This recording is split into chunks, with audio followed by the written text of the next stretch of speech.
পাড়া মহল্লায় সিটি কর্পোরেশনের কোরবানির বর্জ্য অপসারণ সন্তোষজনক হলেও রাজধানীর পশুর হাটের বর্জ্য অপসারণে কাউকে দেখা যায়নি।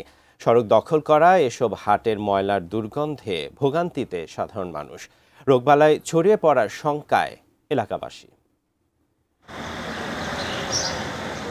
রাজধানীর গুরুত্বপূর্ণ এলাকা তেজগাঁয়ের শিল্পাঞ্চল।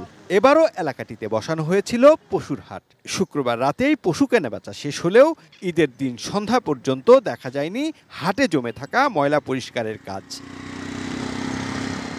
এমন চিত্র রাজধানীর প্রায় সকল পশুর হাটের। চারপাশে দুর্গন্ধে টেকা দায়, আবর্জনা থেকে রোগবালাই ছড়িয়ে পড়ার শঙ্কা আশপাশের বাসিন্দাদের।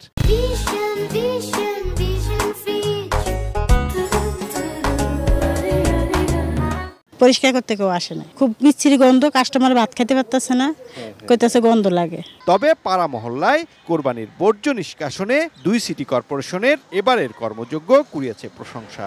সেই সাথে বৃষ্টি যোগ করেছে নগর পরিষ্কার পরিচ্ছন্নতায় নতুন মাত্রা। তাৎক্ষণিক ব্যবস্থা নিছে এবারকার, লগালগ এখান দিয়ে ময়লা হয়েছে, ব্যাগের মধ্যে ময়লা ঢুকে গেছে, এটা ট্রান্সফার করে জায়গা মতো নিয়ে গেছে। বিগত সরকারের সাথে তুলনা করলে এইবারে বেশি ভালো হয়েছে এবং আজকে যেরকম নেট অ্যান্ড ক্লিন হয়েছে, অন্যান্য বছর তুলনায় এত তাড়াতাড়ি সময় এত পরিষ্কার পরিচ্ছন্ন হয় না।